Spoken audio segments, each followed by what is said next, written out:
Somos la vergüenza del mundo Bueno, hombre, en este tanto, momento. Josep. Y ya por varios ejemplos como 3 أهداف نظيفة في مرمى الإمارات.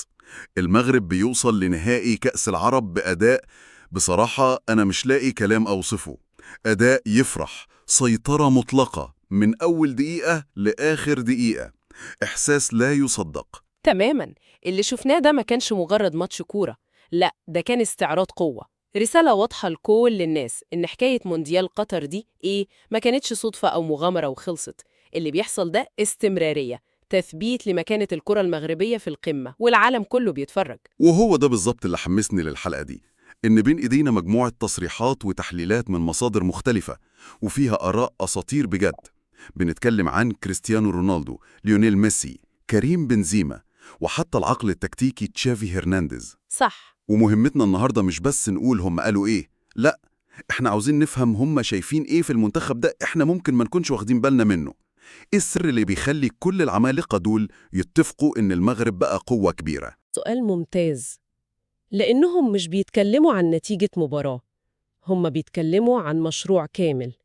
هم شايفين اللي ورا ال3 أهداف، شايفين الروح، التكتيك، المستقبل، وده اللي هنفككه النهاردة. وخلينا نبدأ بالأساس، بالشيء اللي ما يتقاش بالأرقام، الروح.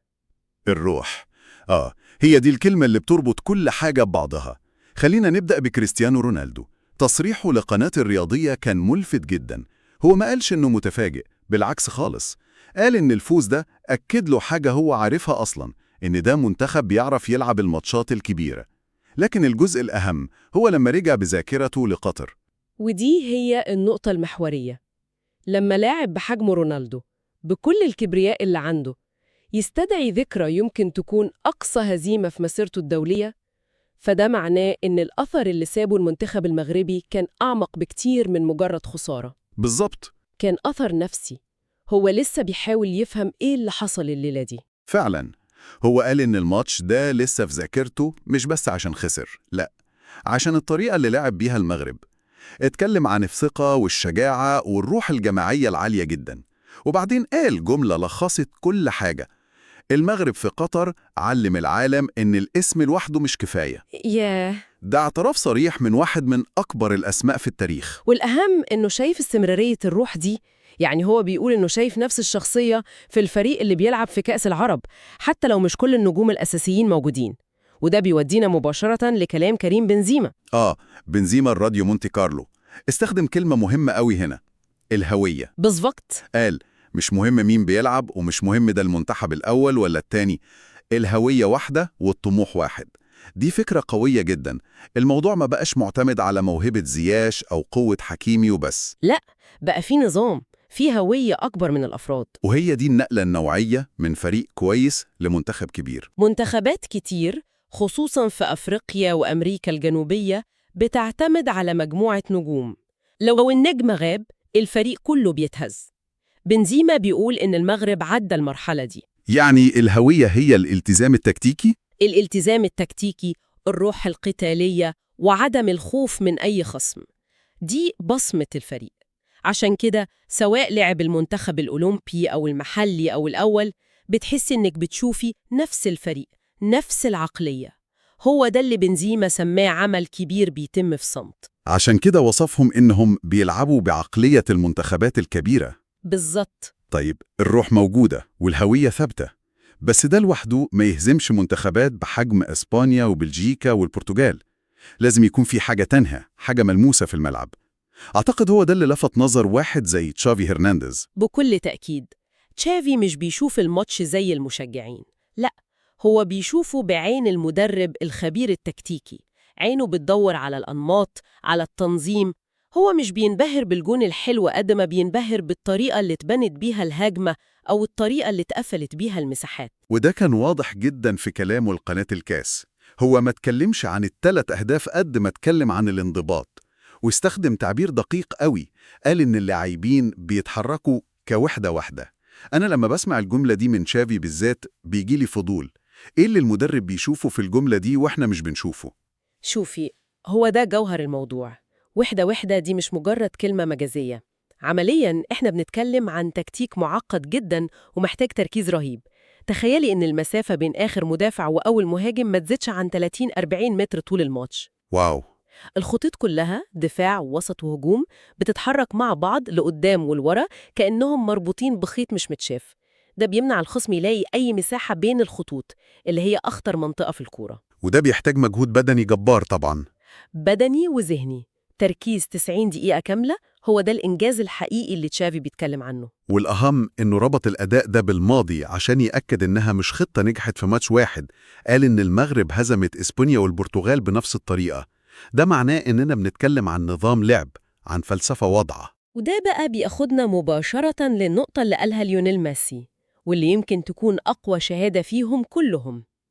ميسي في تصريحه لموقع أثليتيك رفع مستوى التحليل لحتة تانية خالص. نعم، قال حاجة مذهلة. قال إن الكرة المغربية أصبحت اليوم من أكبر المدارس الكروية في العالم.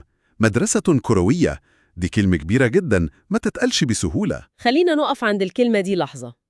لما نقول مدرسة، إحنا مش بنتكلم عن فريق قوي لفترة مؤقتة.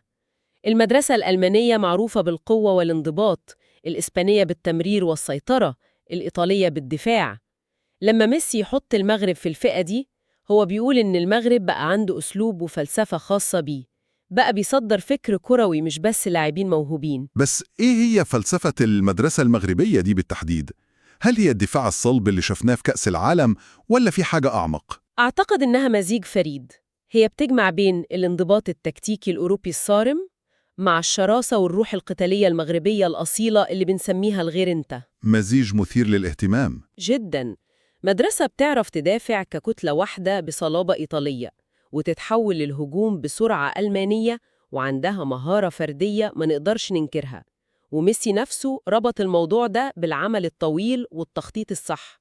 هو شايف بنية تحتية، شايف استثمار، عشان كده الموضوع مستمر. تحليل رائع. إذن تشافي شايف النظام التكتيكي في الملعب، وميسي شايف المصنع اللي بينتج النظام ده، والاتنين متفقين إن المغرب ما بقاش الحصان الأسود أو المفاجأة، لأ، بقى مرشح حقيقي متوقع منه يكسب. تماماً. وده تحول كبير من فريق الناس بتستنى منه يفاجئهم لفريق الناس بتتوقع منه إنه ينتصر. وده عبء نفسي مختلف تماماً. صح. ويبدو إنهم بيتعاملوا معاه ببراعة. طيب، وبعيداً عن كل التحليل التكتيكي والاستراتيجي ده، في جانب تاني ظهر بقوة، الجانب الإنساني والعاطفي. وهنا بيجي اسم المدرب السابق هيرفي رينارد. كلامه كان طالع من القلب بجد. ورينارد له مكانة خاصة جدا. هو مدرب أجنبي عاش واشتغل في المغرب وعارف عقلية اللاعب والشعب المغربي كويس. عشان كده تصريحاته دايما بتكون صادقة وفيها بعد شخصي. ده كان واضح جدا. قالها بصراحة: أتمنى فوز المنتخب المغربي بكأس العرب. ما قالش أتوقع. لا، أتمنى. وصفه بأنه منتخب بيحبه كتير وبيقدر روحه القتالية. والأجمل إنه أعلن إنه هيسافر المغرب الأسبوع الجاي عشان يشجعهم في كأس إفريقيا من المدرجات. الارتباط القوي ده من مدرب سابق شهادة تانية على ثقافة المنتخب ده. بيوضح إن البيئة جوه الفريق بتسيب أثر إيجابي وعميق حتى على اللي بيمشي. رينارد بيشوف فيهم انعكاس للقيم اللي هو بيحترمها: القتال، الالتزام، الشخصية. والأمر كمان تعدى كرة القدم. أنا اتأثرت جدا لما قدم تعزيته للشعب المغربي في ضحايا السيول الأخيرة. ومش بس كده، ده اتبرع بمبلغ مالي لأسر الضحايا، وقال جملة مؤثرة: ده أقل شيء ممكن أقدمه للشعب، اداني دايما الحب والاحترام. وده بيعزز فكرة إن المنتخب هو انعكاس للشعب، وإن العلاقة بينهم أكبر من مجرد ملعب، علاقة حب وتقدير متبادلة. لما مدرب فرنسي يحس بالانتماء القوي ده، يبقى التجربة كانت إنسانية قبل ما تكون رياضية، وده في النهاية بيصب في أداء الفريق. بالنظر لكل ده، الروح والنظام والعاطفة، مش غريب إن في إجماع كامل بين كل الأساطير دول على مستقبل المغرب. كلهم بلا استثناء بيتوقعوا فوزهم بكأس العرب. رونالدو قالها بوضوح: يستاهلوا. صح؟ بس الأهم هو اللي بعد البطولة دي. بالظبط، كأس العرب بقى مجرد محطة. التوقعات بقت أكبر بكتير.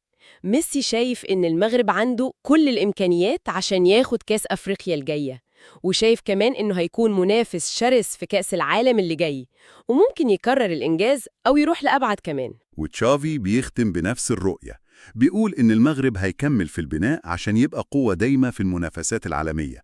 حبيت قوي وصفه ليهم بإنهم فريق بيعرف يفاجئ خصومه وبيعرف يحافظ على توازنه تحت الضغط. دي سمة الفرق الكبيرة. إذن الصورة الكاملة اللي بيقدمها لنا العمالقة دول مش مجرد تحليل لماتش، لأ، دي شهادة عالمية على نجاح مشروع كروي متكامل، مشروع مبني على هوية واضحة وانضباط تكتيكي وتخطيط للمستقبل، وكل ده متغلف بروح قتالية وعلاقة عميقة مع الشعب. خلاصة مذهلة فعلا. اللي سمعناه النهاردة مش مجرد إشادة، ده اعتراف عالمي بأن المنتخب المغربي ما بقاش مجرد فريق كويس، لأ، بقى ظاهرة كروية، مدرسة ليها فلسفتها.